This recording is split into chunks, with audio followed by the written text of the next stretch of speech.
Bonjour à toutes et à tous et bienvenue chez les Chroniques du Commandeur. On est ce soir en live pour l'annonce du comité. Les membres se font attendre, les membres se font désirer. On clame haut et fort leur présence. Bonsoir à tous, bonsoir le chat. 207 personnes au compteur ce soir. Incroyable, tout le monde est là. Est-ce que des annonces auraient fuité? Est-ce que des choses auraient fait que il y ait 207 personnes ce soir? On va le voir tout de suite. On va attendre déjà qu'ils sont là. Si possible. Bonsoir, 222, 223, on fait péter le score s'il vous plaît, il faut battre le record. Le record qui était, je vais chercher, on a tapé 272. 272 personnes étaient intéressées pour le Duel Commander en juillet 2022. Il faut faire mieux. Bon courage, ramenez vos potes. Avant tout cela, je vais en profiter et je vais vous montrer un petit truc que certains connaissent depuis un petit moment, peut-être que d'autres ne connaissent pas. Sans transition, la belle affiche. Elle est très belle, elle brille de mille feux cette affiche. Vous avez du coup le tournoi online des chroniques qui continue, qui est toujours là, chaque mois des nouveaux tournois online, un tournoi par mois en moyenne, on fera une petite pause entre juillet et août, je ne sais pas trop s'il sera 2 mois, 1 mois, mais en tout cas voilà, vous avez ce tournoi qui est online et qui est toujours là. On a une PAF cette fois-ci pour ceux qui connaissaient, qui étaient venus il y a quelques tournois de ça, on est sur la 22e édition. Depuis la 20e, on fait payer parce qu'on est des méchants, évidemment, le capitalisme, toujours ça, c'est toujours bien. Non, on est... alors, je vous permets, hop, vous l'avez. L'URL qui est là, qui est à jour, juin 2023, donc c'est bon. Le petit tournoi, on est payant parce qu'on est passé une association. Je vous mets aussi les petits liens URL qui vont bien avec. Donc voilà, si vous avez envie de nous soutenir et de rejoindre l'assaut en tant que pour devenir un des membres des chroniques, du coup, n'hésitez pas, vous avez le lien que je viens de poster. Ce lien, il vous permet quoi? Enfin, devenir membre, ça vous permet de quoi? Ça vous permet déjà de nous soutenir d'une autre manière que YouTube ou Twitch. Donc voilà, ça c'est un plus. C'est quand même agréable pour nous. Et ça va nous permettre, nous, de booster un petit peu, d'avoir tout ce qui est... si on a besoin d'avoir du matériel, si on a pour les joueurs, si on a besoin, évidemment, d'acheter des cartes pour gagner des tournois, incroyable. Pas du tout. C'est surtout principalement du matériel. Ça nous permet aussi, nous, de voir un peu plus loin sur plein de choses et proposer aussi des projets. Parce que vous avez peut-être remarqué que la chaîne elle est un petit peu en train de comme ça parce que pour l'instant il n'y a pas trop de projets qui se font. Alors c'est pas parce qu'on attend les sous, mais c'est juste bon voilà, on essaye un peu de se restructurer ensemble là et de faire et de proposer et de pouvoir nous permettre de proposer des choses. Mais pour l'instant voilà, il y a un petit down, mais vous inquiétez pas, on n'est pas parti. Loin de là, très loin de là. Participer, devenir membre des chroniques, ça vous permet aussi de devenir adhérent. Et donc vous avez là, sous les yeux, constat réel, la PAF est à 4 € et pour 3 €. Et si vous êtes adhérent, vous payez que 3 €. Sachant que devenir membre de l'association, c'est 5 € et qu'il y a à peu près un tournoi tous les mois, sauf l'été, pardon. Du coup, ça fait 10 tournois. Donc théoriquement, votre 6e tournoi, il est déjà remboursé. Donc du coup, n'hésitez pas, si vous avez envie de nous soutenir, l'assaut évidemment, et le tournoi, si vous avez envie de participer, il commence le 5 juin, le lundi 5 juin, donc c'est la semaine prochaine, donc n'hésitez pas. Il y a évidemment l'annonce, on jouera avec la nouvelle annonce 303, incroyable, merci à tous les gens qui ont ramené leurs potes. Merci à vous. Voilà, on a battu un nouveau record ce soir. On espère que, en tout cas, l'annonce sera au rendez-vous pour que tout le monde soit venu à ce moment-là. Donc oui, le tournoi online, il commence le 5 avec la nouvelle banlist. Donc de ce soir, ce sera effectif directement. Vous vous inscrivez, vous passez par le lien tournoi. Il y a Hello Asso, il y a un compte à Etherhub aussi. Et il faut évidemment venir sur le Discord pour voir les nouvelles rondes et parler à vos adversaires, etc. Donc voilà, n'hésitez pas. Pour pas mal de choses, c'est pas mal le Discord aussi en général. Donc voilà, n'hésitez pas à amener les 300 personnes qui viennent d'arriver. Reconduisez-les sur le Discord, qu'on fasse aussi péter le chiffre du Discord, ça fera plaisir à Doku. Vous avez le YouTube. Je balance tous les liens maintenant, comme ça on n'en parle plus après. Le YouTube de la chaîne évidemment pour revenir. N'hésitez pas à passer à ce moment-là sur YouTube pour venir voir la suite et évidemment la commenter si vous êtes content de cette annonce. Presque à 350 personnes, excusez-moi. Je rappelle également dans le online, il y a un petit QR code qui fonctionne, c'est pas d'esthétique, ça fonctionne et évidemment aussi, j'en profite puisque je le vois, je remercie Bazaar of Koji qui est notre sponsor sur tous les tournois actuels pour le moment et un grand merci à lui et à la boutique de nous sponsoriser. Il y a eu le tournoi, l'Open Qualifier d'ailleurs, qui s'est déroulé, le top 8 c'est terminé. Le live du Top 8, ce sera le 11 juin. Voilà, ce sera le dimanche 11. Alors pourquoi c'est un dimanche? J'en profite encore quelques minutes. Pourquoi c'est un dimanche et pourquoi pas c'est un samedi soir ou un vendredi soir comme on fait d'habitude? C'est parce que là on va faire un tournoi qui va se dérouler sur toute l'après-midi et la fin de journée. Gros tournoi qui aura, gros live qui montrera la fin des rondes, plus quelques quarts, demi et finale. Vous pourrez voir à ce moment-là qui s'en sort et qui va avoir sa place. Alors non, pas la place pour l'Open Qualifier vu que le top 8 entier l'avait, mais en tout cas oui, qui sera dans le top 8. Donc ça vous le verrez. Ah, attendez, on a des membres du comité qui sont compliqués. Merci J1 S1, merci pour ton prime, merci beaucoup, merci à toi. Incroyable, 400 personnes ce soir. Hello tout le monde, hi. Je ferme cette magnifique affiche, évidemment, qu'on a vue. Hop. Oula, zéro transition. Et sur ce, nous allons passer avec nos invités que sont... je remercie au passage, parce que je l'ai vu passer, Linkin Games, pour ton prime. Merci à toi. Merci à toi. Je rappelle donc du coup les gens, vous avez, je revérifie si c'est ouvert ou pas. C'est ouvert, donc vous avez le salon discussion, discussion live sur notre Discord pour venir discuter, justement poser vos questions. Alors déjà 430 personnes ce soir, incroyable, zéro bot de la part des chroniques en tout cas. Crimun, Moondust, Domino, est-ce que ça va? Est-ce que ça vous fait plaisir de voir ce chiffre? Absolument, oui, tout à fait. Incroyable. Ah, c'est cool. C'est cool pour toi. À croire qu'il y a beaucoup d'attentes par rapport à cette annonce. Tout ça pour un autre change, c'est ça? Ouais.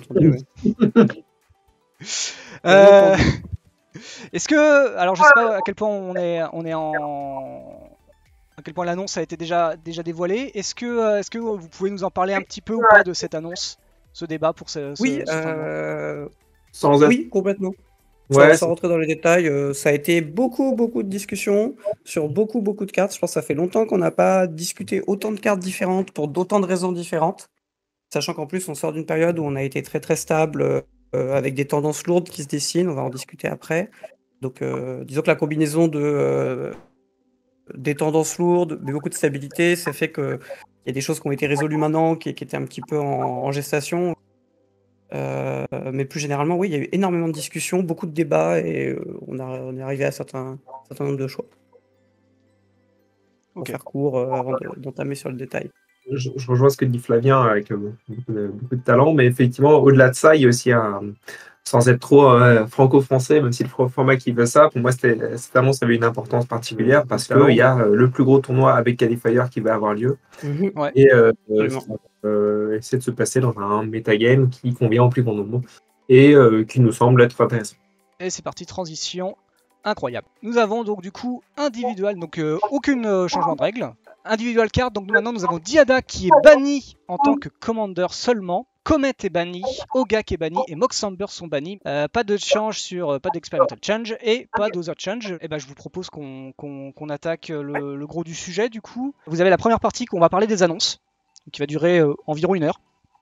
Et en seconde partie, on va retrouver Cléomen de MTG Prime, justement. Je pense que ça parlera peut-être un petit peu avant cette partie-là. On va parler un peu du tournoi qui est la Coupe de France qui arrive, qui est dans 1 mois. Et du coup, le potentiel changement vont impacter ce tournoi, évidemment. Donc, on aura le président du tournoi qui va venir parler, vous pourrez lui poser de vos questions et on aura...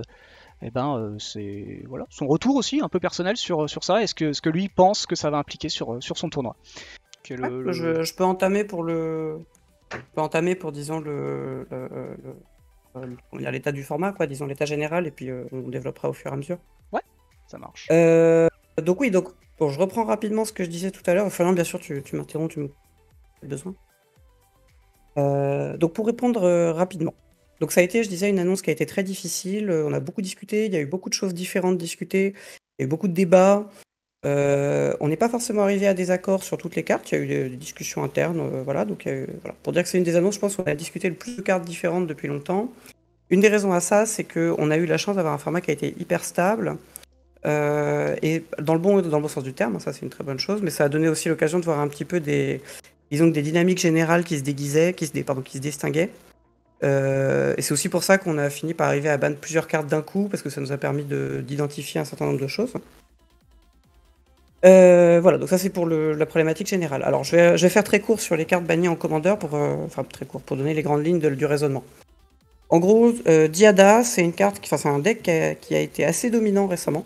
Pas forcément dans des proportions qui soient catastrophiques, je le dis tout de suite, parce qu'on va nous dire, bon voilà, Diada, c'est vrai que c'était pas écrasant dans le metagame, c'était pas 8 top 8 par tournoi, ça c'est vrai, mais qui présentait plusieurs problèmes, très souvent sur l'angle de la diversité dans le format. Et j'en profite pour le dire, mais c'est quand même très souvent une problématique de diversité ces dernières années dans lesquelles on a eu, sauf cas extrême. Diada, en gros, le raisonnement, il s'articule en 2 temps généraux. Le premier, c'est que c'est un deck qui est réanimateur à la base, c'est-à-dire que ça profite du fait que Diada, c'est un enabler qui est très puissant. Ça lui permet de mettre des cartes au grave assez facilement, mais surtout, c'est un enabler de compenser le problème de base de réanimateur. Je m'explique. C'est-à-dire, l'idée, c'est que normalement, réanimateur, la difficulté du deck, c'est que tes gros tons à réanimer sont des cartes mortes, tant que tu n'es pas capable d'assembler la dimension A plus B. En pratique, ce problème, il est tout de suite résolu par Diada parce qu'elle te fait ramp de façon extrême. Ça fait que c'est un deck qui est un deck combo réanimateur qui est très difficile à attaquer par les angles habituels avec lesquels on voudrait attaquer des decks combo réanimateur. Donc ça, c'est la problématique centrale. Si on rajoute à ça qu'en plus c'est un deck qui va utiliser Breach comme un plan totalement gratuit dans le deck sans que ça ait besoin d'avoir des concessions de deck building très conséquentes, ça fait qu'on a affaire à un paquet qui est un paquet combo avec 3 plans parés, un plan ramp, un plan storm et un plan pseudo storm et un plan réanimator, ce qui fait qu'on n'arrive pas à l'attaquer par un angle de façon efficace, et pour aller un peu plus loin, même dans l'hypothèse où tu l'attaques sur un angle, il peut attaquer sur l'autre, et qui ne se limite pas à une problématique des cartes au grave. Diada, c'est une carte qui en soi, c'est vrai, est assez mauvaise. Enfin, c'est une carte qui est purement une carte à synergie. Donc ça donne une situation un peu paradoxale, effectivement, de ban une command zone qui est vraiment purement un enabler, mais qui enable beaucoup de choses différentes. J'en profite, je prends tout de suite une question sur le chat, qui est une question pertinente sur pourquoi pas ban Breach. Actuellement, la discussion sur laquelle on en est, on va dire notre consensus pour l'instant, c'est que Breach, en tant que deck, c'est un deck contrôle combo, voire plutôt combo, suivant les builds. Et un deck plutôt intéressant, par exemple, avec Will Eleven, mais qui demande un certain nombre de concessions de deck building. C'est-à-dire d'avoir un deck combo avec des cartes mortes, qui va devoir jouer un plan de jeu, qui est assez sensible à la hate grave pour le coup. Ce que Diada en fait n'est pas. C'est-à-dire que ça demande aucune concession particulière, c'est une carte que tu as juste à rentrer dans le deck de façon gratuite et sans aucune. Tu rentres aucune mauvaise carte, tu as une one piece combo littéralement. Et qui en plus attaque sur l'angle du cimetière, et comme je disais tout à l'heure, c'est un angle sur le cimetière qui est pas si efficace contre Diada, donc ça lui permet de jouer sur vraiment 3 terrains différents. Donc voilà, donc en gros pour Diada, la réflexion c'est ça. Et la décision de Hogaak, elle est indirectement liée à Diada. Je dis indirectement parce que Hogaak, il y a des problématiques propres, mais il y a aussi des problématiques qui sont assez liées avec Diada, et qui posent un certain nombre de problèmes. Le premier constat qu'on a fait, c'est que Hogaak, à l'heure actuelle, si je vous demande de me citer les mauvais match-ups de Hogaak, il n'y en a pas tant que ça, en vérité. Et quand je dis pas tant que ça, c'est un euphémisme pour dire qu'il n'y en a pas vraiment.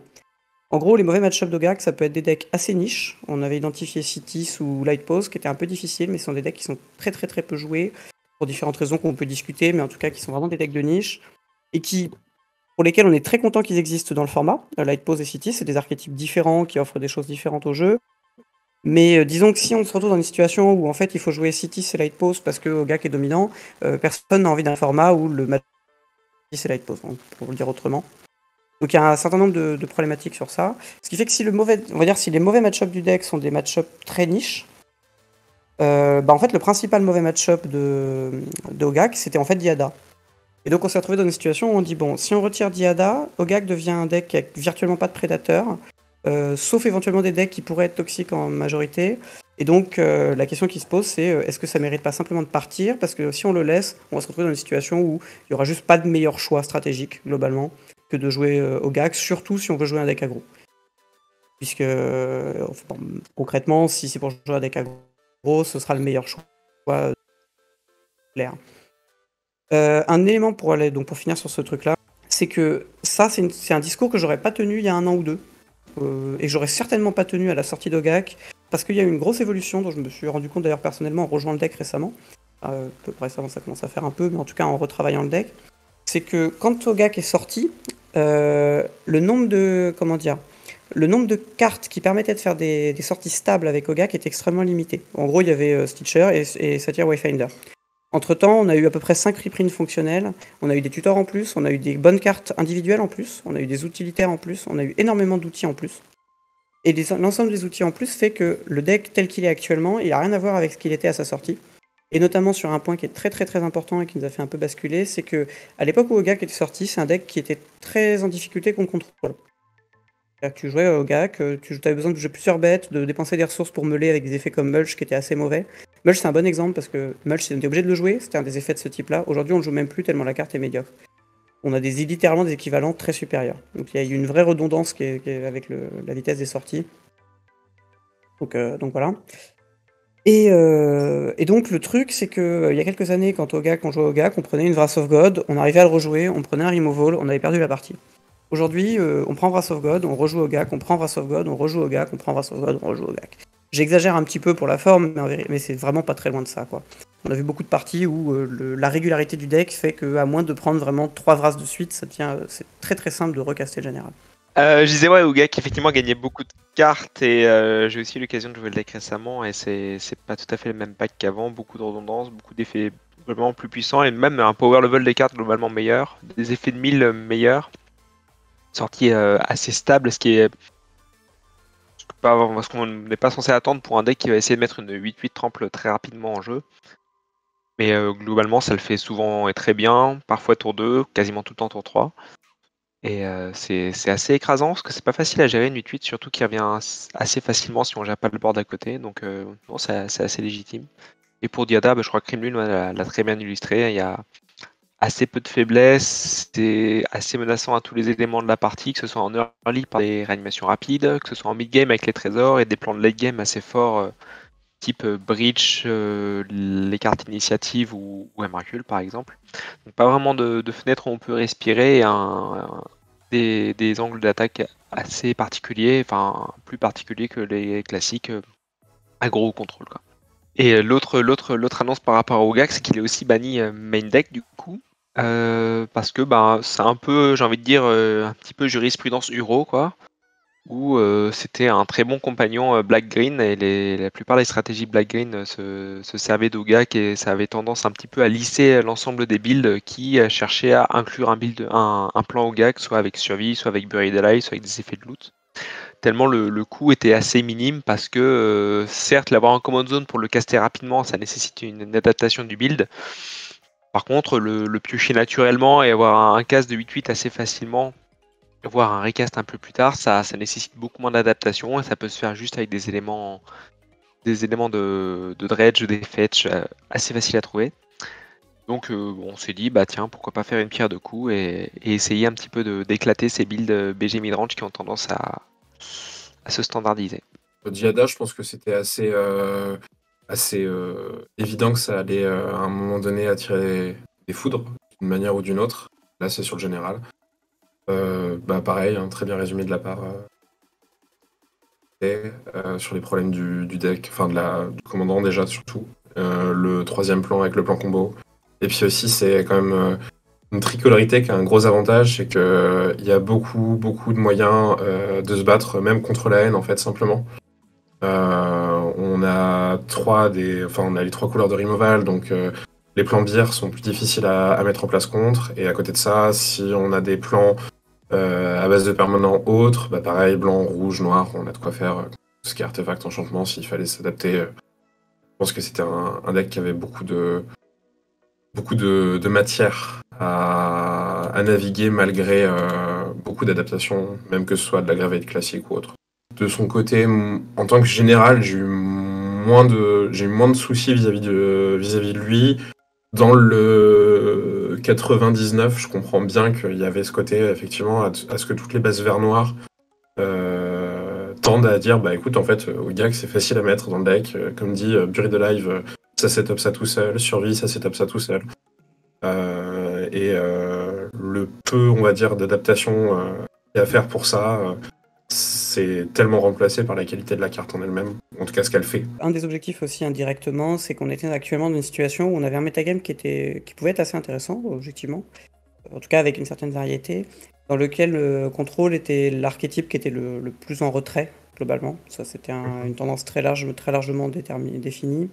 Et l'une des principales raisons de ce retrait de contrôle, c'est qu'on était arrivé aussi à une situation où le DC s'est un peu aligné sur certains formats construits plus traditionnels, dans le sens où on avait des vraies représentations de tiers 1. C'est-à-dire qu'on avait 3 decks, par exemple, qui pouvaient faire un tiers ou la moitié de la salle, ce qui a été assez rare dans l'histoire du format. Et le truc, c'est que si actuellement on devait jouer contrôle, on se retrouvait très facilement dans une situation où il fallait affronter à la fois, par exemple, des Yoshi, des Ogak, des Diada, des Raffine, et c'est des decks qui peuvent demander des solutions différentes, parfois à recouper et parfois pas tant que ça. Typiquement, contre Ogak, il y a besoin d'un certain type de solution vraiment spécifique. On peut pas jouer des removals conventionnels, forcément, on est obligé de jouer tous ceux qui vont exiler, ce qui est souvent, on arrive très vite au bout du jouable. Et tout en étant obligé de jouer contre des combos qui peuvent attaquer sur 3 angles, donc s'il faut jouer de la Headgrave et des effets des exils, etc., en fait, Control avait trop d'angles différents à attaquer. Et spécifiquement, si en plus le bon archétype, le bon match-up qui était normalement le sien, c'est-à-dire Ogak, devenait ingérable, je pense que en tout cas c'était mon analyse et la nôtre en tant que groupe, c'est que le gros retrait de contrôle, il s'est fait beaucoup ressentir à cause donc de cette articulation, on va dire, entre des agros traditionnels, des agros combos et des combos sur 3 angles différents.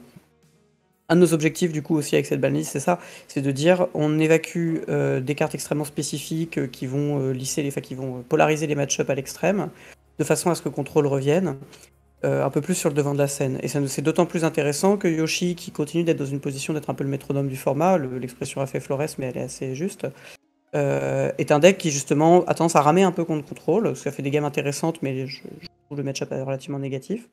Et donc on se retrouve aussi à rééquilibrer un petit peu les tiers 1 de cette façon-là.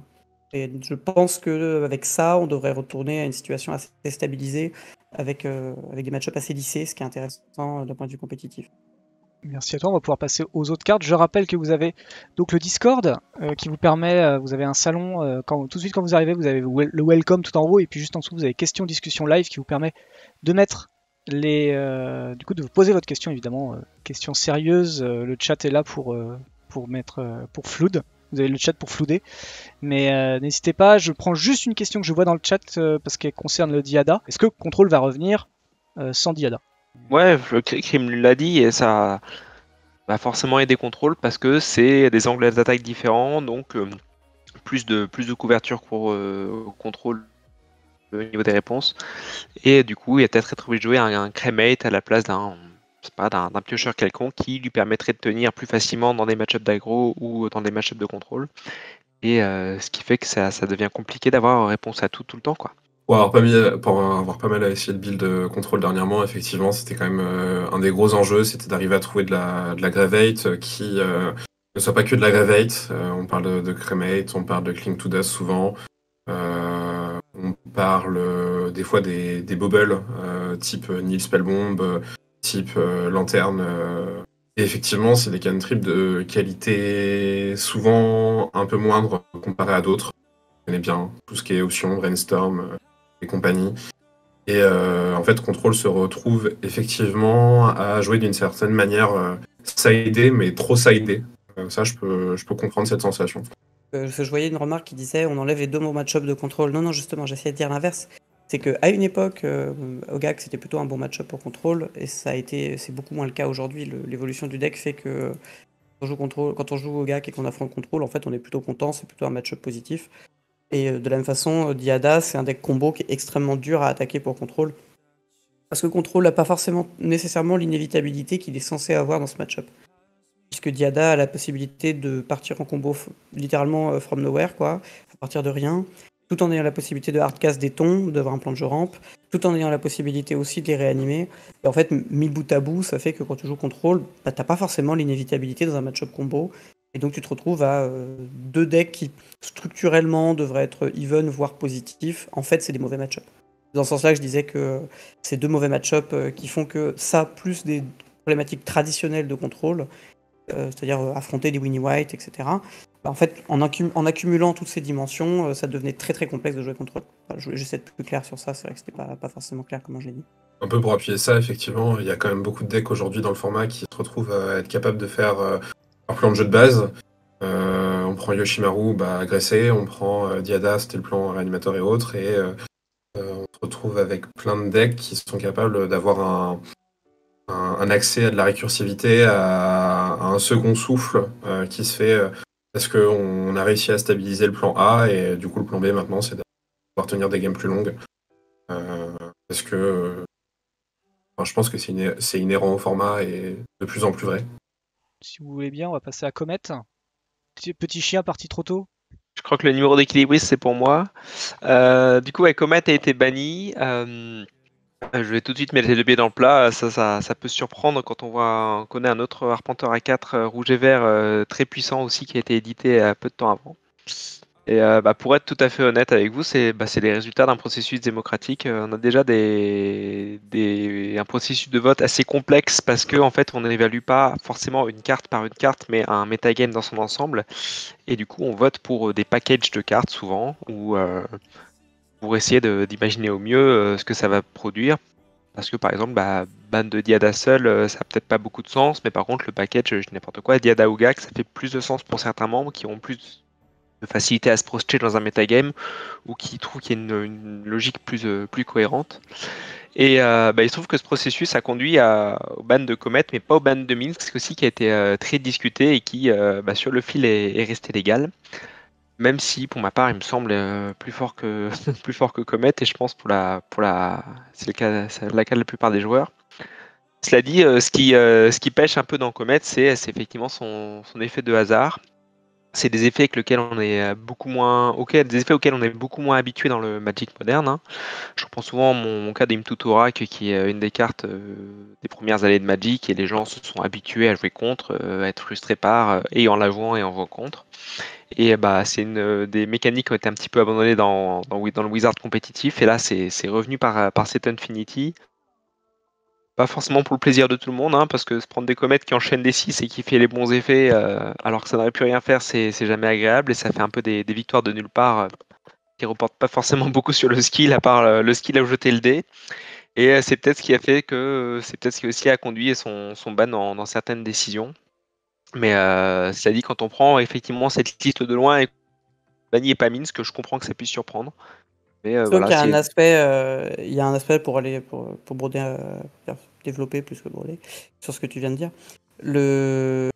On a fait aussi cette décision sur Comet, qui était une décision très très débattue autour d'une question aussi d'expérience de jeu et une question de direction générale, on va dire, du jeu. On a un point où globalement au comité, on a un point où on est assez tous d'accord, mais où on ne va pas être forcément d'accord entre chacun d'entre nous sur les cartes sur lesquelles appliquer le raisonnement.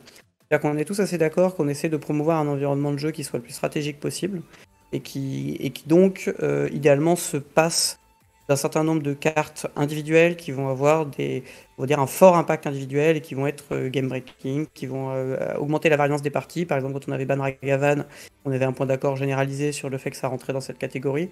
Puissance individuelle trop haute, très forte variance. Comet, c'est très puissant, c'est assez compliqué à évaluer en termes de puissance brute. Par contre, au niveau de la variance, tout le monde sera d'accord pour dire que c'est catastrophique. Et donc, on est dans une situation où on n'a pas forcément tous les mêmes préférences en termes de cartes, ce qui est le principe d'une discussion collégiale. Par contre, il y a des cartes sur lesquelles on arrive à peu près à se mettre d'accord que l'expérience de jeu proposée, elle est assez atroce. Et il se trouve qu'on a un avantage aussi, c'est que c'est une carte qui, on est dans un format où on n'est pas très lié à Wizard, on a le droit de réfléchir aussi nos bans de façon complètement autonome. Et c'est des cartes que Wizard propose, soyons concrets, dans une dynamique très fun, pour un public assez casual. Et le fait que la carte soit jouable dans une extension qui n'est pas prévue pour être réellement jouable en construit, mais qui fait un petit peu des écarts à la norme, de façon à espérer toucher un autre public, c'est vrai que c'est des signaux qu'on n'aime pas trop. Et qu'on se retrouve avec des cartes qui sont clairement pas designées pour ça. Et donc, on est un peu dans cette situation où c'est partie des rares cartes où on arrivait à un point d'accord sur le fait que l'expérience de jeu proposée était catastrophique. Et malgré tout, on a un format qui est un format compétitif, où on essaie de valoriser les intérêts stratégiques des parties. Donc, quand on arrive à avoir un accord sur une carte qui ne joue pas dans ce sens-là, on essaie de taper dessus, en substance. Ça veut pas dire que d'autres cartes pourraient pas être sur la banlist dans le même esprit, mais ça veut dire que sur celle-ci, pour le coup, on a réussi à trouver une sorte de consensus, et je pense que ça fait partie des cartes, par ailleurs, qui sont assez haïes dans la communauté, donc voilà un petit peu pour donner l'orientation générale. C'est le cas de la curseur rouge de mémoire aussi. Oui, la curseur rouge. Alors la curseur rouge, je suis content que tu le soulignes. Elle avait alors un power level qui était un peu plus simple à évaluer parce que la moyenne, on va dire, des effets était plus simple à obtenir et c'est une carte qui était intrinsèquement, même si j'aime pas trop ce mot, mais on va dire en soi, qui était très très puissante. Difficile de dire si c'était meilleur ou moins bon que Comet. Probablement un peu meilleur de mon point de vue, mais ça se discute vraiment. Toujours est-il que c'est tout à fait comparable dans le sens qu'effectivement la très haute variance et la puissance brute de la carte joue beaucoup. Tout à fait. Ce genre d'effet, c'est vrai, c'est pas des designs qui sont structurellement pensés pour ça, quoi. Ça me permet du coup de parler de la dernière carte. Et après, on va pouvoir prendre 2-3 questions. Et on passera ensuite à la deuxième partie. Mais vous inquiétez pas, il devrait rester normalement 1 ou 2 membres du comité à ce moment-là. Donc on pourra quand même continuer encore les questions. Vous inquiétez pas, j'ai vu qu'il y en a certaines qui ont été posées. Pour l'instant, il n'y a aucune qui parte vers Comet. Donc on va passer à la dernière carte. Qui est du coup Mox Amber, Mox d'Ambre. Non, bah Mox Amber, justement, ça va un petit peu dans cette dynamique aussi. C'est-à-dire que c'est aussi une carte qui a très très haute variance, qui va donc créer des no-games tout en étant parfois assez faible. Parfois ça va être moins bien qu'un land, parfois ça va être catastrophique et ça va te permettre de gagner tout seul. Donc le fait que ce soit de base une carte à très haute variance et qui propose une expérience de jeu qui est assez dégueulasse, ça fait que bon, c'est une carte qui est assez surveillée depuis très longtemps. Il faut noter que c'est le dernier Mox, on va dire, passable qui soit jouable dans le format. Je dis passable parce qu'il y en a encore des plus médiocres, mais celui-ci est puissant de base. Enfin, c'est quelque chose qui fonctionne évidemment de façon structurellement très... c'est assez évident. Et qui par ailleurs en plus renforce un avantage qui est structurel dans le format, c'est l'avantage de jouer une command zone assez cheap. Donc on va dire, c'est un win-to-win. C'est une carte qui te favorise pour avoir déjà un avantage structurel. Donc déjà, c'est des indices assez forts. Ça a en plus un effet, comment dire, préventif, qui est qu'on limite un peu la casse potentielle avec cette carte sur d'autres command zones cheap qui pourraient sortir, qui est non négligeable. Et on va dire effet de bord intéressant, en tout cas, qui a été comment dire, qui a été discuté, c'est aussi que ça permet de lisser un petit peu plus justement les sorties de Yoshi, qui est un deck qui a un certain nombre de cartes qui sont à très fort impact individuel, qui ont tendance à réduire les opportunités stratégie, etc. Bon, Comet et Mox, ça rentre un petit peu dans cette catégorie-là. D'autres cartes pourraient y être, ça se discute. Toujours est-il que ça permet d'avoir un effet de bord assez positif. Ouais, c'est ça. On continue un peu la chasse aussi au fast mana, entre guillemets. Et Mox était le prochain candidat crédible. Et en plus, cerise sur le gâteau par rapport à Mox, il y a Rona qui est sorti récemment et qui a des combos avec la carte. Pas forcément que ce soit des combos très menaçantes, mais ça a fait une petite goutte d'eau en plus qui a fini par pousser le Mox au ban. Oui, effectivement, c'est une carte qui a de la variance. Après, personnellement, c'était pas tellement cet aspect-là qui me marquait avec la carte, c'est effectivement plus l'aspect fast mana. Qui, de par les bans qui ont été faits jusqu'à maintenant, que ce soit dans les terrains, dans les artefacts, dans ce genre de choses, semblait un petit peu dépassé, genre l'herbe qui dépasse et faut tondre. C'est une carte qui avantage quand même beaucoup les sorties all-in et donc des gameplays également pas forcément très agréables, ayant joué pas mal Wilson, connaissant Zeltepat, connaissant d'autres decks qui sont un peu comme ça. C'est une carte qui a tendance à avantager ça. Et c'est pas des decks qu'on veut forcément voir disparaître, mais c'est des decks où il faut aussi arriver à les tempérer d'une certaine manière. Et ce genre de carte, en fait, dans un format singleton et avec les armes qu'on a, c'est difficile à tempérer de par le deck building, je pense. C'est compréhensible que ces bans se fassent. Et il y en a peut-être d'autres après par la suite qui pourraient se voir faire, parce qu'il y a encore de la fast mana dans le format. Ouais, pour répondre à la question de Huge Café, oui, Pétale appartient à la même classe. Mox Amber, ça a déjà été une carte à combo dans d'autres formats, ça pourrait l'être ici. Il y a d'autres cartes encore, effectivement, en fast mana. Il y a Lotus Pétale dont vous parlez, il y a Dark Ritual qui est quand même une carte qui a déjà vu des combos, notamment avec Breach, notamment dans le jury, je crois, je dis pas de bêtises. Ensuite, il y a d'autres formats qu'on banne, pareil, de la fast mana plus légère, type Simian Spirit Guide.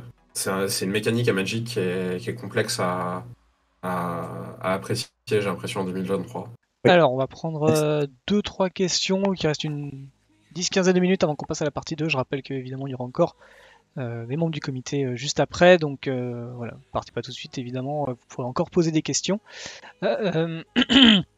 Alors, on a un petit message, petite question de OneSoak qui demande que du coup, pourquoi vous n'en avez pas profité pour bannir également Underworld Breach et White Plume Aventureur en l'occurrence.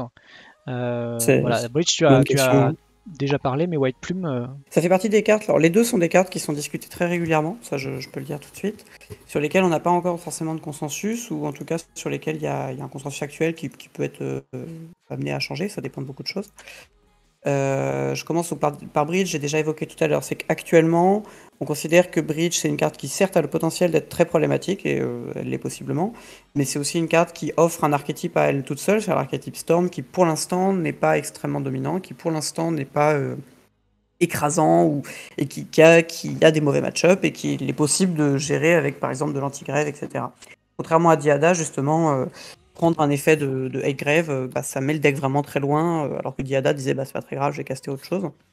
Donc Breach, ça fait partie tout à fait des cartes, je le répète à chaque fois, qui sont très surveillées, mais qui sont des cartes un peu uniques, c'est-à-dire qu'elles offrent un plan de jeu à elles toutes seules, ça crée un deck ex nihilo, donc ça ouvre quand même des opportunités dans le metagame. Donc ça reste une carte à surveiller, mais elle offre des choses que très très peu de cartes sont capables d'offrir à elles toutes seules, c'est-à-dire un plan de jeu à elles toutes seules. Elle est plus problématique paradoxalement justement quand elle demande aucune concession de deck building. Or, quand on joue un deck spécifiquement sur Breach, même dans l'hypothèse où il soit trop fort, ce que ça peut arriver, ça implique quand même que ce soit un deck qui soit vraiment structuré pour ça. On joue des mauvaises cartes, on joue des cartes de combo, etc. Pour White Plume Adventurer, c'est une question qui est un petit peu différente. C'est que c'est une carte qui est extrêmement puissante, effectivement, et qui est la seule occurrence de carte initiative à 3 mana. Et ça, c'est vrai que c'est quelque chose qu'on surveille. La mécanique initiative, on la trouve globalement intéressante. La question, c'est pas la mécanique initiative, c'est plutôt un équilibrage individuel, on va dire, de chacune des cartes, pour savoir est-ce que la carte individuellement est trop puissante. White Plume fait partie de celle, et je pense que dans la mesure où je dis qu'elles sont discutées, ça surprendra personne, qui est la plus proche d'être sur la banlist. Ça fait partie des cartes discutées pour ça, qui sont très haute enfin pas très haute variance, mais très haut impact on cast. Donc voilà. C'est un peu une réponse de Normand, dans le sens que ça fait partie des cartes sur lesquelles il n'y a pas de consensus qui a été atteint, qui est discuté, qui est intéressante, qui ouvre quand même des opportunités de gameplay, mais qui est clairement un cran au-dessus de ses comparses en termes de power level. Et ouais, White Plume, alors à voir comment le méta va évoluer, on peut toujours faire des suppositions, mais on sait pas, mais pour l'instant ça joue énormément le board. Et c'est pas forcément facile de prendre l'initiative avec un White Plume, il peut y avoir du backfire assez puissant. C'est pas gratuit, ça se construit, des fois ça reste coincé en main. Bien sûr, je nie pas la puissance de la carte, et clairement à 3 mana c'est un effet très impactant sur le reste de la partie. Mais ça conduit à des choix. Ça conduit à des choix, moi qui ai pas mal joué White Plume dernièrement, souvent ça devait rester en main parce que trop gros risque de backfire, quoi. Et aussi, ça fait partie d'ailleurs des éléments de réflexion sur les autres bans, un peu on va dire par ricochet.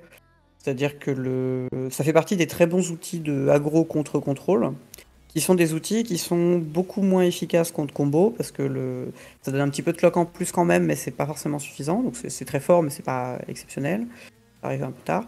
Et c'est évidemment des cartes qui sont extrêmement complexes à jouer contre aggro. Dans les miroirs d'aggro, c'est souvent très difficile de savoir quand est-ce qu'on peut résoudre un effet d'initiative, parce que ça peut très facilement backfire, comme disait Florian. Donc on a toujours un questionnement là-dessus. Ça veut dire que c'est des cartes qui sont assez polarisées, même si elles sont extrêmement puissantes. Et que donc dans un contexte où justement contrôle rame un petit peu, et où on n'a pas forcément envie d'éliminer la mécanique ou de la nerfer trop, puisqu'actuellement la mécanique reste intéressante, ouvre des opportunités. Voilà, ça veut dire aussi que ça laisse ces outils spécifiques d'aggro, tout en ayant par ailleurs retiré en rééquilibrant un petit peu, on va dire, l'ensemble de la structure des match-ups. Pour White Plume, c'est quand même une carte qui a aussi un côté un peu win-more dans les miroirs d'aggro, c'est-à-dire qu'en fait, faut quand même avoir installé un minimum développer un minimum avant de pouvoir la poser. C'est peut-être le côté win-more qui peut être plus désagréable avec ce genre de carte, où en fait, une fois qu'on est en train de gagner et qu'on commence à poser ce genre d'effet, ça devient très difficile pour l'adversaire de revenir, parce que même en faisant le yo-yo, on a quand même gagné un gros coup. On a quand même gagné un gros avantage au moment où ça a été joué. Pas tant que ça. Oui, bien sûr, j'ai pas nié l'avantage, mais les 2 premiers étages de la route classique, c'est je vais chercher un land et 2 compteurs. c'est pas la fin du monde. Ça se rattrape complètement, quoi. Non, c'est le moins 5 points de vie qui fait très peur souvent. Mais c'est pour ça, c'est pas non plus un avantage monstrueux à l'impact. Ça met un peu de temps. J'ai vu une question intéressante aussi dans le chat, je me permets d'y répondre, sur la question de AirTie par rapport à Diada. Et ça, c'est vrai que quand j'ai dit contrôle, c'était un petit peu large, et c'est vrai que ça peut être un peu contre-intuitif parce que AirTie, que j'ai joué ça assez récemment d'ailleurs, le deck je trouve très intéressant. Effectivement, c'est un deck qui était AirTie, qui était une variation de contrôle, qui était plutôt solide, très solide contre Diada. Donc c'est vrai que quand je disais contrôle, la phrase était un peu trop générique et j'aurais dû spécifier un petit peu plus pour être plus clair, en disant, on va dire, autoriser à jouer des contrôles qui ne soient pas exclusivement des drogos. Parce qu'effectivement, AirTie, c'est un drogo, c'est un deck que je trouve d'ailleurs très très puissant dans le format, on est plutôt content de voir parce que c'est un archétype assez unique qu'on n'avait plus depuis longtemps, un vrai drogo. Bon, toujours est-il que l'archétype existe et ça c'est une bonne chose. Et lui effectivement il était bien contre Diada, mais par contre ça signifiait concrètement que toute autre forme de contrôle, par exemple récemment il y a eu Tivit qui était un bon deck, qui était vraiment très archétypal, un vrai expert tap-out. On a eu Atraxa, la version à 7 mana qui s'est popularisée. En fait, ce type de contrôle, on va dire un petit peu différent, c'est-à-dire ça peut être soit éventuellement des contrôles avec beaucoup plus de tap-out, un peu moins de contre, voire des versions un petit peu plus... je pense par exemple, Oni a joué récemment un deck assez intéressant en Blue-Red avec Karizev, enfin Karizev et Baral. Karizev et Baral, c'est dur à dire. Disons que ces contrôles un petit peu différents sont des contrôles qui vont avoir tendance pour le coup à vraiment ramer, quoi, à avoir du mal. Et donc on se retrouve dans une situation où, oui, en gros, si c'est AirTie ou rien, bah, c'est vrai que c'est pas très satisfaisant, on va dire, en termes de richesse pour le format. Surtout si à côté, on a énormément de choix pour aggro, énormément de choix pour combo, mais que contrôle, c'est ça ou rien, quoi. Donc je suis d'accord, il fallait nuancer un petit peu ce que j'ai dit tout à l'heure pour que ce soit plus juste. Voilà, je voulais juste compléter là-dessus. Une question de Mobius qui a été donnée dès le début, c'est quid de Raffine qui ne prend aucun ban tout en mettant une cartouche aux autres decks du format. Est-ce que vous allez garder ça à l'œil? Ouais, c'est une bonne question, hein. La question de Raffine, elle est judicieuse. En substance, dans l'état actuel des choses, je pense que c'était largement vrai avant ce ban, mais ça reste assez vrai aujourd'hui. Raffine, ça reste un deck aggro, assez classique dans la structure, un aggro tempo. On peut dire aggro contrôle suivant la classification que vous voulez, mais disons que c'est un deck qui se range dans la catégorie des aggros, qui est assez général dépendant et qui a la capacité de snowball assez fort, etc. Donc voilà, ça c'est pour présenter un peu le deck. Je pense que la plupart des gens voient, mais c'est pour avoir un peu des éléments. Ça reste un deck cependant qui a une faiblesse structurelle assez conséquente, c'est que ça reste un expert aggro contrôle. Donc ça veut dire que notamment on-board, c'est pas le meilleur deck. Ça commence à être puissant en miroir si tu peux faire marcher la machine de Raffine. Mais en fait, quand tu es réduit à être, on va dire, sur la défensive, quand tu joues réactivement et pas proactivement, le deck tire vraiment la gueule. Un exemple très très simple, c'est que le match-up Yoshimaru contre Raffine, qui est un des match-ups qui est en ce moment très classique dans le format, et qui j'espère le restera de mon point de vue, ça c'est mon point de vue personnel, est un match-up qui est plutôt assez nettement à l'avantage de Yoshimaru. Là où par exemple d'autres archétypes, enfin d'autres match-ups vont être plutôt à l'avantage de Diada. Ça, c'est un truc qui est assez intéressant. C'est-à-dire que je pense pas que Diada puisse dominer trop massivement le format, dans la mesure où le deck le plus représenté actuellement est un prédateur immédiat du paquet. À mon avis, c'est un effet. Les deux se tiennent.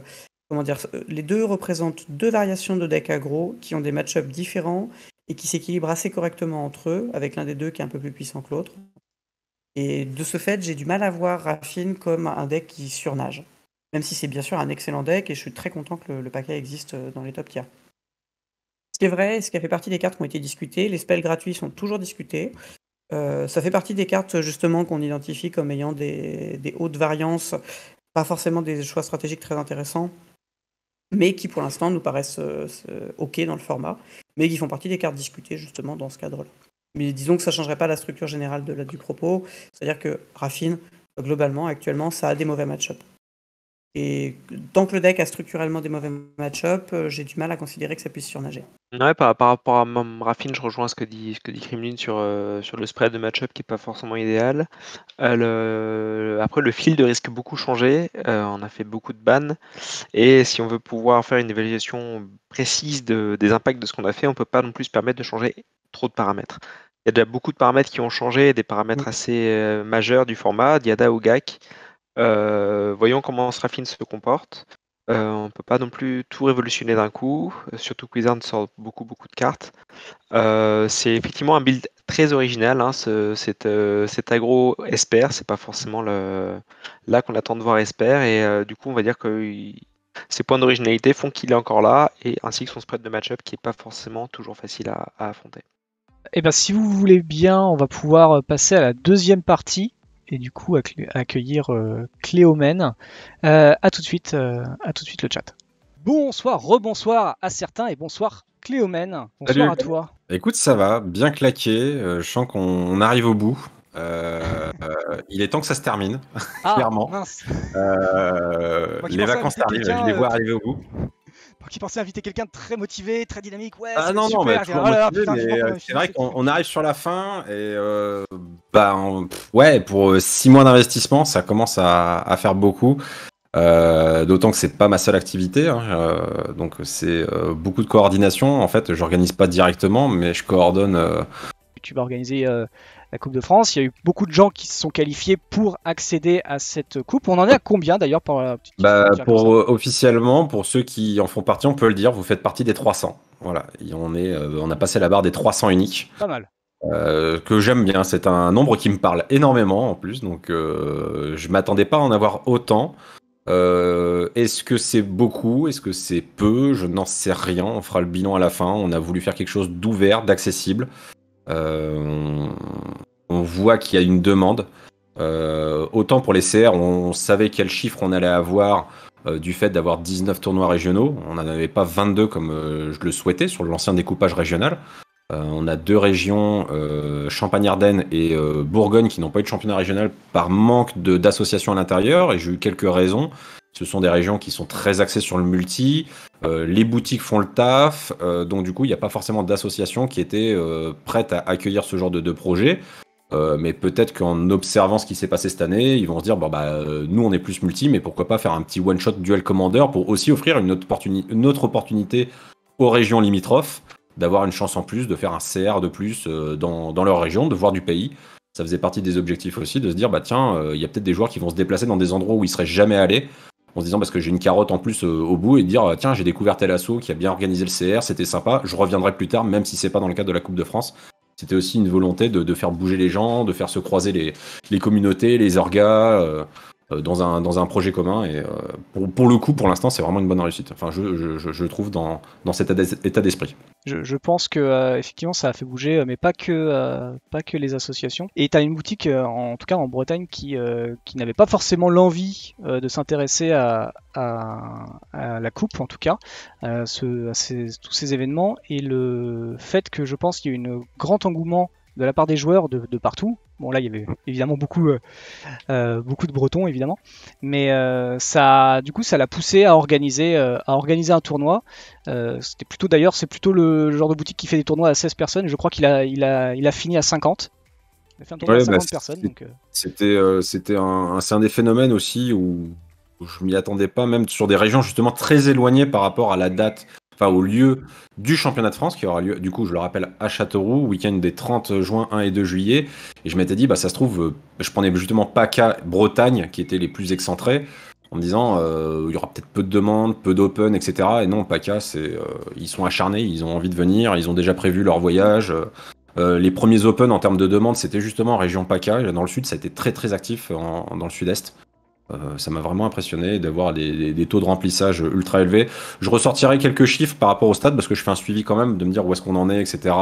Taux de remplissage au réel, c'est-à-dire même pas sur les inscriptions, c'est-à-dire combien étaient assis par rapport au nombre de places possibles le jour J. Donc même les no-shows ne seront pas pris en compte dans les stats.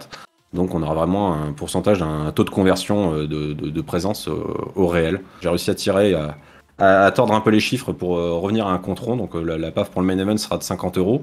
Ça peut paraître élevé, mais ça comprend aussi le tapis exclusif qui a été créé pour l'événement. J'adore faire ça depuis l'UPF, de me dire tiens, j'aime bien un tapis. Le côté un peu GP, dire je m'inscris, j'ai mon petit kit de goodies. Donc là, il y aura le tapis, le token monarque, le petit badge souvenir pour dire voilà, j'y étais. Vous aurez votre marque sur votre sac avec le badge. Dire voilà, moi j'ai fait partie des 300. D'ailleurs, par rapport au nombre de qualifiés, j'ai 300 tapis à la maison, donc n'hésitez pas à vous inscrire rapidement si vous êtes sûr d'être là pour me dire si en effet on dépasse le nombre de 300, qu'il n'y ait personne qui se retrouve sans tapis, que je fasse un réassort rapide au niveau de l'entreprise qui me les fournit. Voilà, c'est un peu la com, dire est-ce qu'il faut aller vite pour s'inscrire? Alors normalement personne ne vous prendra votre place, mais moi pour moi judge de dire bah voilà, on va avoir tant de personnes, il me faut tant d'équipes d'arbitrage, etc. Même sur les side events, de se dire c'est une grosse organisation sur 3 jours, donc plus vite on a les infos, plus vite on peut être réactif, etc. Donc ça c'est une demande auprès de la communauté, c'est toujours agréable pour les organisateurs d'avoir des inscriptions sûres plutôt que de la dernière minute. Et ça c'est valable pour tous les orgas, je pense. Avec ça, et puis on va repasser évidemment avec Moondust et Krivlune qui s'ennuient un petit peu, ils ont envie de parler évidemment, je pense. Toi, en tant qu'organisateur d'un gros tournoi qui arrive, qu'est-ce que les changements que tu vois, que tu viens de voir, que tu viens d'apprendre, est-ce que ça va changer un petit peu ta vie ? Est-ce que tu penses que ça va changer un peu le tournoi ? J'ai eu 1 heure pour profiter, je ne sais pas quel terme je peux employer, pour profiter, savourer, constater les différents avis sur les différents Discord. C'est l'avantage que j'ai d'être sur énormément de Discord, donc peu importe la région, je voyais des avis différents d'ailleurs, même c'était assez rigolo parce qu'en fait on a des métas qui sont assez, même régionales on peut le dire, selon les endroits. C'est vraiment impressionnant avec le DC. C'est peut-être lié au fait que ce soit un format non officiel d'ailleurs, par rapport au format officiel qui est très cadré au niveau mondial même. Mais en gros, si je donne mon avis de joueur, je suis content, même si j'aurais vu d'autres choses aussi. Hein. Alors, de toute façon, voilà, moi j'adore jouer contrôle.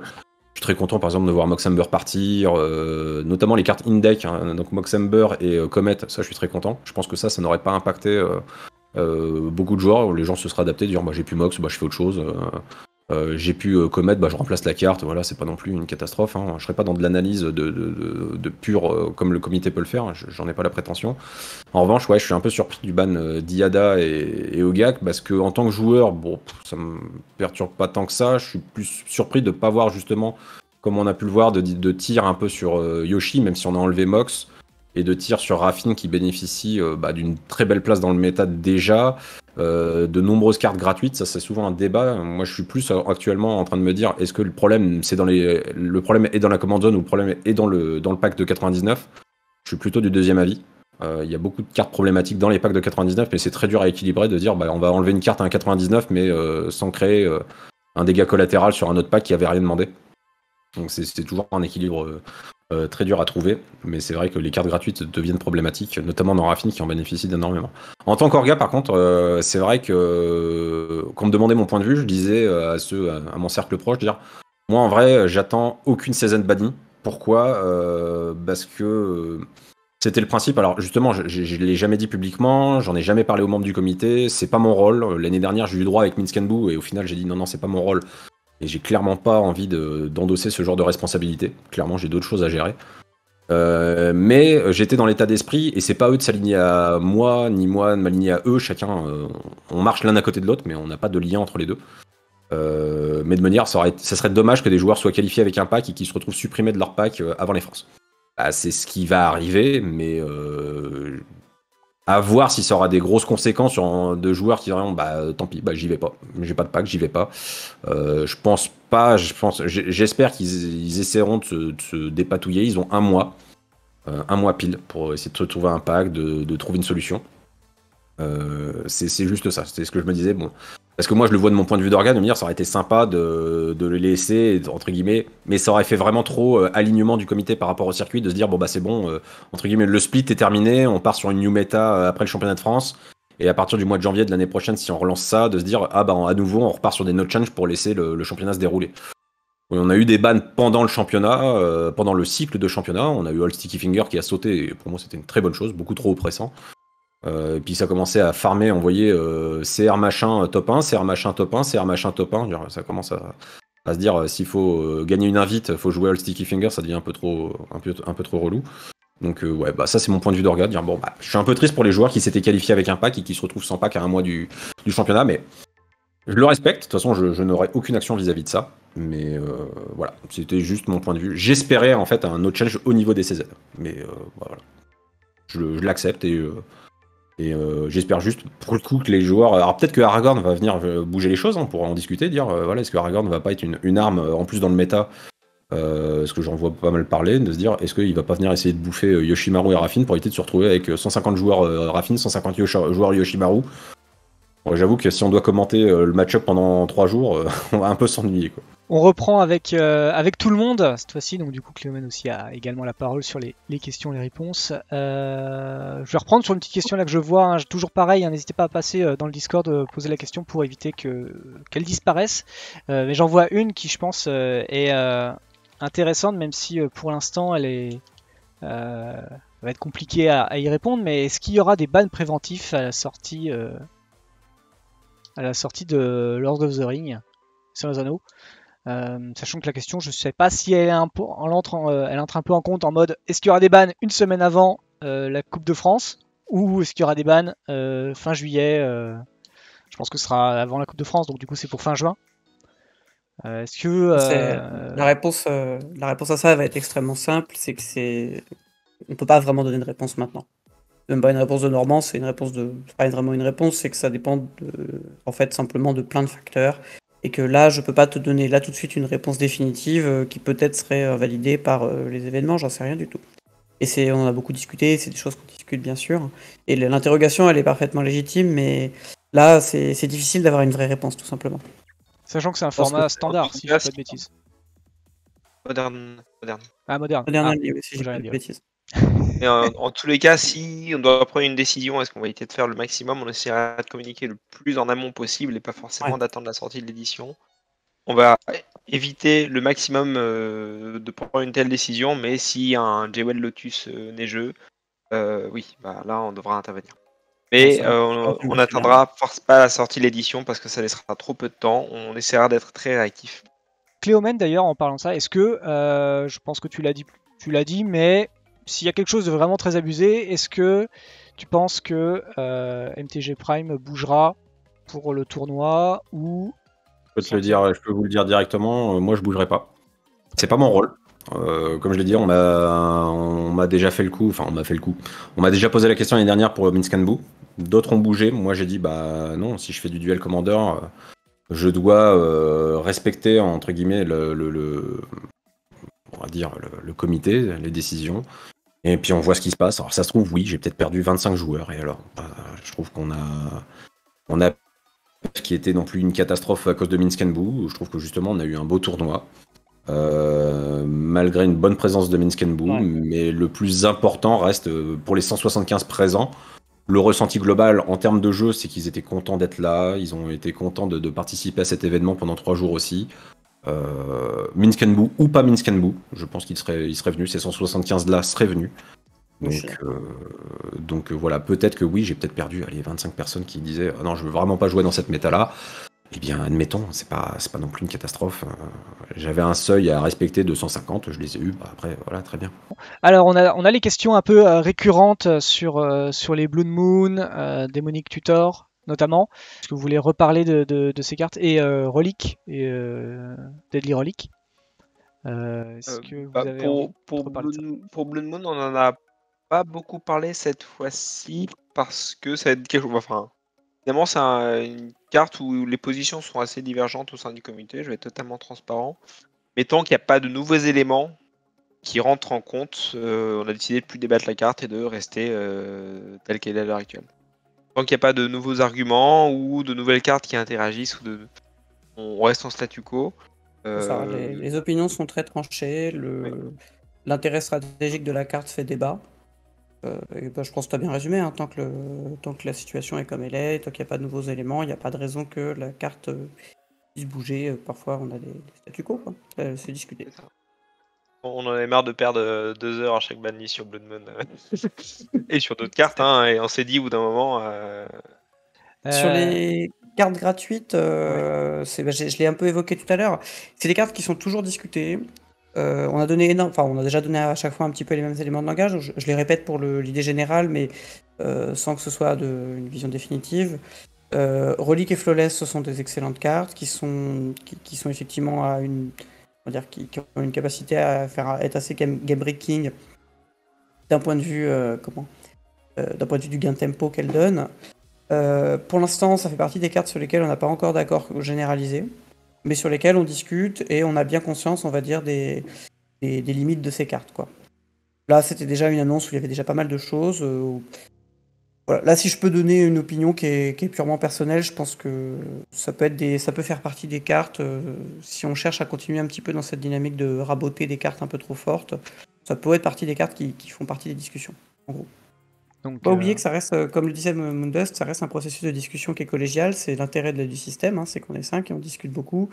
Même s'il peut y avoir des tendances en fonction des positions de chacun, en fonction des types de jeux, des façons de concevoir le jeu de chacun. L'intérêt de cette décision collégiale, c'est vrai que ça permet d'avoir un panel de types d'approches différentes. Et ça donne aussi qu'effectivement, parfois, il y a des cartes sur lesquelles le consensus n'est pas si simple à trouver, sur lesquelles les opinions divergent beaucoup. Ou alors, parfois, sur la temporalité aussi, il peut y avoir un certain nombre de discussions. Je repense à ça justement parce que je vois dans les questions une question qui est intéressante, qui est pourquoi est-ce qu'on agit maintenant et pas il y a 2 mois. C'est vrai que ça fait partie des questions qu'on s'est beaucoup posées. Et là, il n'y a pas de meilleure solution il n'y a pas de meilleure réponse que de dire c'est aussi des effets de seuil, tout simplement. Et il y a un moment, on voit des trucs qui montent, et puis il y a un cas où il se dit bon, là peut-être qu'il faut agir, c'est notre dernier créneau, on va dire à moyen terme. On est intéressé par agir sur ça. Voilà, c'est des choses sur lesquelles c'est difficile un petit peu de justifier une temporalité qui soit à 2 mois près, parce qu'en fait, à 2 mois près, on peut avoir des variations de 2-3%, on verra pas trop la différence, mais il y a un moment, c'est un peu le syndrome du grain de sable, quoi. C'est à combien de grains de sable j'ai un tas de sable. C'est un petit peu le même raisonnement. Au-delà de ça, il n'y a jamais de timing parfait. Oui, c'est ça. Trop tôt et le trop tard. On voit Sticky Finger, ça fait déjà pas mal de temps que la liste a été trouvée, 95% trouvée. Et ça a mis des mois et ça a explosé d'un coup, quoi. Il se trouve qu'on a eu la chance d'avoir une banlist, une annonce juste derrière qui nous a permis de réagir.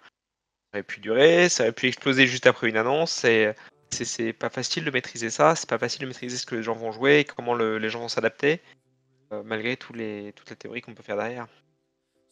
On a un exemple très simple. Là, on nous a posé la question donc pour Blood Moon, pour Relic et pour Flawless, par exemple. Je prends ces exemples parce qu'on vient de nous les donner.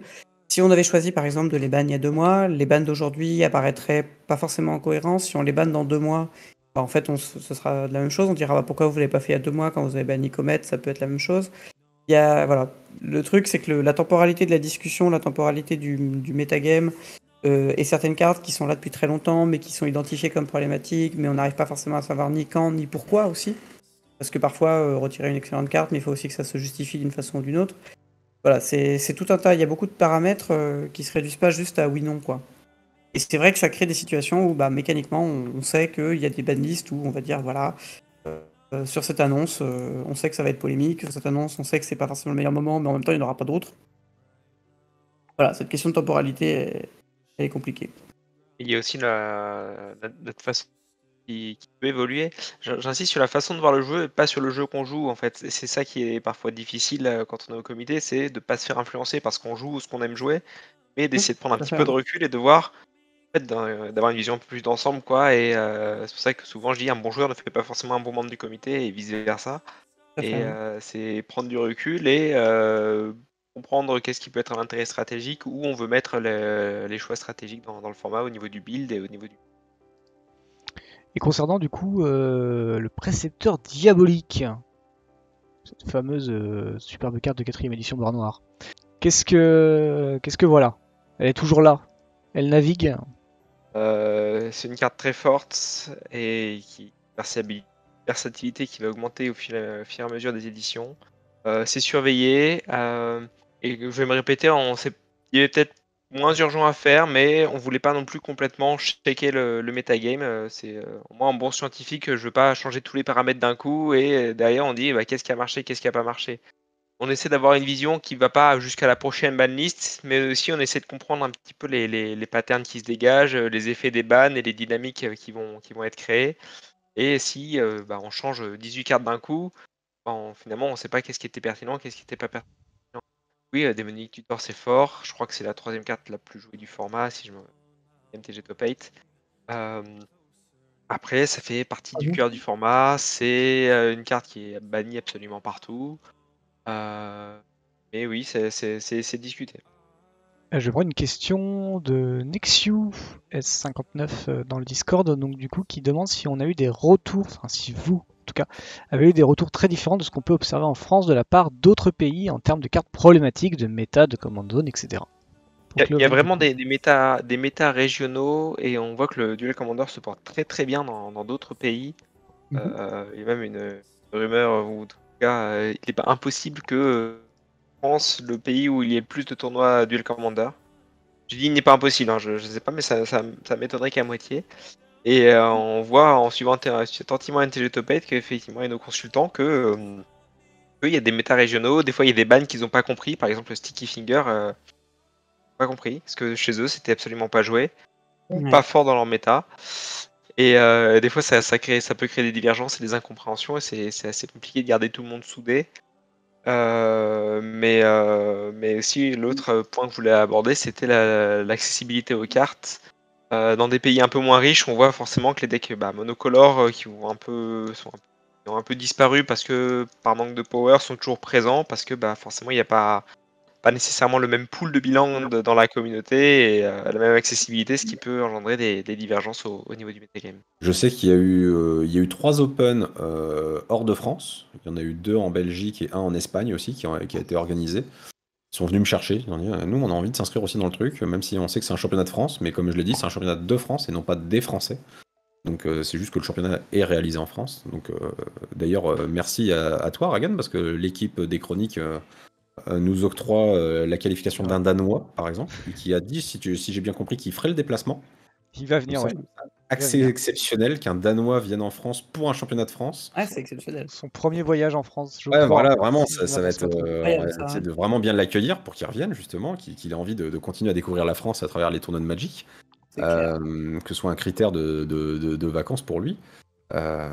Mais ouais, non, je suis pas forcément les méta. Genre, je sais qu'il y a des zones de France qui jouent plus ou moins contrôle. Hein. On sait que par exemple, Nantes est un microcosme du contrôle à la nantaise. Quasiment, c'est ce qu'on avait pu constater avec des decklists et des cartes qu'on ne voit que là-bas. Je pense à la liste d'Erwan Maisonneuve sur son Airtile où moi je la commentais, je dis mais qu'est-ce qu'il fait, qu'est-ce qui se passe, et il y a une sérénité à jouer ces cartes-là. C'est très impressionnant. Et je dis écoute, ça a l'air de marcher, ces choses-là on ne les voit peut-être qu'à Nantes. En tout cas c'est vraiment très marqué à Nantes, Think Twice, la carte des Nantais par exemple. Ça a toujours été, bon, il y a un petit Wafotapa qui peut avoir une influence là-bas aussi.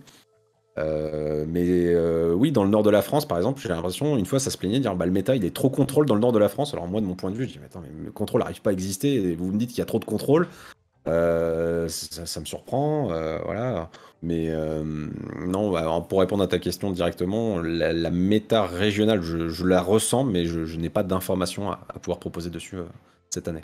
Moi, j'aurais une question aux deux membres du comité, du coup, par rapport à ça, à ces sorties-là. Est-ce que vous êtes déjà posé la question? Alors là, je sais que je connais la réponse, hein. Mais est-ce qu'un jour, ça peut bouger au niveau de votre politique de se dire un jour ou l'autre, on arrête les frais avec ce qui est issu du multi? La question elle est intéressante et c'est une question qu'on a, comment dire, c'est un truc auquel j'ai pas mal réfléchi, donc je peux te répondre assez succinctement, je pense. En substance, la problématique, c'est pas réellement le multi.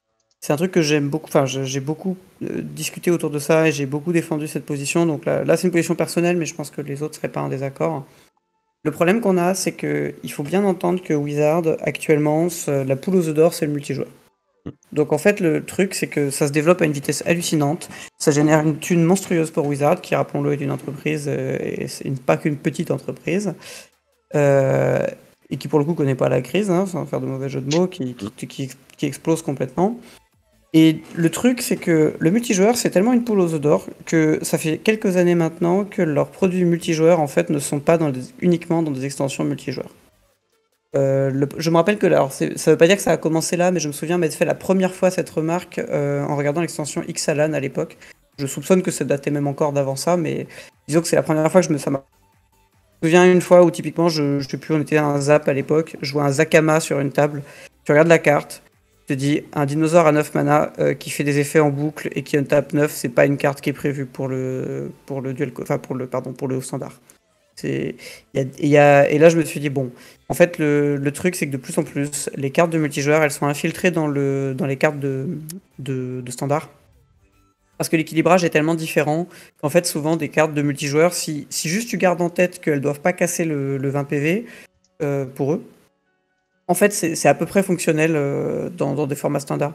Du coup le problème qu'on a c'est que de plus en plus Wizard il fusionne complètement ses produits classiques avec des produits multi. Et donc si on commence à vouloir ban les cartes spécifiques du multi, en fait t'attaques genre 30% du problème maximum. Et c'est vraiment une course, comment dire, c'est combattre la marée, quoi. C'est barrage contre le Pacifique, tu pourras jamais t'en sortir. Il y a toutes les extensions. Je pense que si là, tout de suite, je peux faire l'exemple, on peut faire le test assez facilement. On peut aller sur Scryfall, on regarde les cartes qui sont sorties dans les grosses mythiques, on va dire, de March of the Machine. Je suis à peu près certain que les 3 premières grosses mythiques qui sortent, c'est des cartes qui sont designées assez nettement pour le multijoueur, quoi. En train de faire l'exemple en même temps. Et je pense que ça, c'est vraiment le barrage contre le Pacifique. On s'en sortira jamais, il va falloir accepter ça et prier pour que... Et je dis ça, je dis prier, mais c'est pas si extrême parce que, comment dire, malgré tout, ils ont un peu mis la pédale douce sur les catastrophes. Où j'ai l'espoir que ça se maintienne pas pour toujours comme ça, quoi. Alors, j'ai mis quoi? J'ai mis March of the Machine, mythique. Alors, prenons un exemple, je fais la page ouverte. Non, là. en fait, parce que la question, elle est plus, même au-delà des cartes issues du multi ou designées dans une optique Ouais. un peu multi, c'est aussi les mécaniques qui émergent de ces éditions multi. Ouais, bien On a eu sûr. le Monarque, on a le Text de l'initiative maintenant. Moi, je l'ai vu à Châteauroux, je l'ai pu l'affronter, un deck, et pourtant c'était une horreur attraction. Où Oui. voilà, on se balade et je me dis qu'un jour ou l'autre, ça peut peut-être émerger, ce genre de pack où on jette un dé en début d'entretien à nouveau, puis deck Circus, on voit ce qui se passe. Mais je me dis qu'en fait, la crainte que j'ai, c'est l'empilement de toutes ces compétences, de toutes ces mécaniques. Un jour ou l'autre, on se retrouvera avec peut-être de l'extra deck ou j'en sais rien. Attraction, c'est un peu le début de ça. Voilà, j'ai mon petit extra deck à côté. On va voir Non, ce qui se passe je suis avec. d'accord. Et en Et plus, je me dis, est-ce que la politique de Wizard, là on pourrait ouvrir vraiment le débat, dire est-ce que Wizard, on le voit, veut détruire le Draw Land Go classique, ça, on le voit sur chaque nouvelle édition, et c'est une volonté, je pense, dire veut du Magic plus spectaculaire, plus dynamique, dire qu'à chaque tour il se passe plein de choses, il y a plein d'effets, on rajoute des effets visuels encore en plus sur Arena, comme ça fait joli. On va dire, il y a une optique un peu Hearthstone derrière, où ils se sont fait manger. Donc ils veulent dynamiser la chose, rendre la chose plus spectaculaire, du coup rajouter des effets random qui donnent cette espèce de tension. Du coup pour même le spectateur, parce que c'est vrai que sinon une partie de Magic c'est lisible, donc du coup il y a rarement d'effet waouh à part un top deck. Ces mécaniques là permettent, et moi ce que je crains pour le 20 PV, je parle un peu pour ma paroisse et un peu la vôtre aussi, dire est-ce qu'à un moment donné l'empilement risque pas de devenir vraiment problématique, à moins que l'empilement soit assez acceptable en termes de rythme et de se dire bah on fait avec. J'ai l'impression que bon, par l'instant, c'est on fait avec. Et Ouais, est-ce bah qu'il y a une anticipation dans les mois, les années à venir? Disons que la position que je vais défendre, elle est un peu souple. Enfin, un peu, encore une fois, je esquive à moitié là qui est le problème. C'est que je pense que le truc, c'est que le problème se posera aussi vite pour Wizard eux-mêmes que pour nous. Surtout, bah, comme je viens de le dire, dans la mesure où leur format phare, en fait, c'est le multijoueur. Et pour le coup, ils sont confrontés au même problème, avec la limite que eux, ils peuvent toujours se planquer derrière la rule 0 en disant non, non, mais après, chacun fait comme il veut. Mais alors, je connais très mal l'univers du multijoueur, donc là, peut-être des gens plus connaisseurs me reprendront. C'est possible que je dise une bêtise. Mais de ce que j'ai pu entendre de gens qui fréquentent le milieu, il y a aussi un vrai ras-le-bol de tous ces effets de temps. Il y a un ras-le-bol de ces effets de staple que tu es obligé de jouer, ou des command zones que tu es obligé de jouer. Et donc, je ne serais pas étonné que le jour où le problème est vraiment ingérable pour nous, en fait, ils sont ingérables pour eux aussi, quoi. D'accord. Mais je suis d'accord que c'est un peu une réponse à côté parce que c'est compliqué de vraiment juger tant qu'on n'est pas confronté au truc, quoi. Non, non, mais ça s'entend complètement. C'est de me dire, est-ce que c'est des fois dire, quand il vous reste, on va dire, du temps dans vos réunions, Oui, dire, bien est-ce sûr. qu'on se met pas une petite extra question, dire, on anticipe, on gagne un quart d'heure, dire, peut-être qu'un jour on aura une discussion de 2 heures, mais si on peut déjà dégrossir un sujet qui pourra arriver un jour sur la table, parce que je pense qu'il arrivera un jour sur la table. Et de fait, c'est des discussions qu'on a eues et on a réfléchi à pas mal d'options différentes. Il y en a qui sont franchement très radicales, d'autres un peu moins. Pour l'instant, il n'y a rien qui soit hyper satisfaisant. Sachant qu'on est aussi pris, alors je dirais pas pieds et poings liés parce qu'il ne faut pas exagérer. Disons il y a une ambiguïté de fond, et que d'une part, on a l'avantage qu'on n'est pas lié aux contraintes financières de Wizard. Donc on n'a pas le problème de, comment dire, on va pas avoir le problème du type, on l'évoquait sur Comet tout à l'heure, regardez notre extension fun, elle est super rigolote, on a mis des cartes vachement marrantes pour que vous puissiez jouer dans des formats classiques, amusez-vous les enfants, et on va pas ban ça parce que sinon quand même, on vend plus de boosters, quoi. Donc ça c'est un problème qu'on n'a pas, donc ça c'est vrai qu'on est libéré de ça.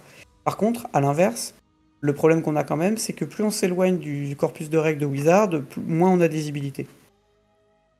Et ça devient Déjà que typiquement le Nerf Partner qui a été très bien accueilli, mais c'était quand même un gros pas, c'est quand même une grosse évolution par rapport aux règles de base. Bah, c'est vrai qu'on essaie de limiter au maximum les écarts par rapport aux règles de base du jeu parce que ça nous rend moins lisible en fait. Et que malgré tout, le Wizard reste la superpuissance qui conditionne un peu le reste, donc voilà. J'aimerais poser une question qui est un peu touchy, hein, c'est à la maison. C'est la question touchy de la soirée, qui concerne surtout Cléomène, qui concerne le tournoi qui va arriver. Oh, classement dernier, je crois que j'ai vu. Qu'il y a des joueurs qui ont remarqué un nom tristement célèbre sur la liste des qualifiés, ou qui va aller être qualifié. Je suis pas sûr de ça. Il est sur la liste et qu'il l'est. Il est sur la liste des qualifiés, d'accord. Est-ce que tu as un commentaire en tant qu'organisateur de l'événement? S'il est sur le site, c'est qu'il a l'accès au tournoi. Mais je suis dans une optique de me dire, je ne suis pas juge. Je pourrais prendre une décision. Hein. Ce serait tellement facile de claquer des doigts et de dire, la Vox Populi a dit que, donc non. Il a été surveillé, il le sait qu'il est surveillé. Au CR Languedoc. Il était pendant tout le week-end en Languedoc-Roussillon, à Montpellier, pendant l'Open et le CR. J'ai eu les retours des arbitres, il a eu une attitude irréprochable. Donc il sait qu'il est surveillé, qu'entre guillemets, il doit faire plus d'efforts que les autres. Mais qu'il a un passé. Il va le traîner toute sa vie, je pense. Pour moi, il est qualifié, il a obtenu sa qualification.